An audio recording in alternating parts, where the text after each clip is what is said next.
සඳහා අපිට අවශ්‍ය වෙනවා කැබලි කරගත් අඹ, අන්නාසි, කෙසෙල්, කොමඩු,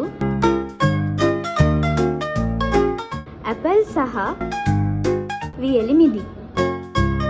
එම කැබලි කරගත් සියලු පළතුරු බඳුනකට දමා හොඳින් කලවම් කරගන්න. කලවම් කරන අතරතුරදී වැනිලා ස්වල්පයක්ද එකතු කරගන්න.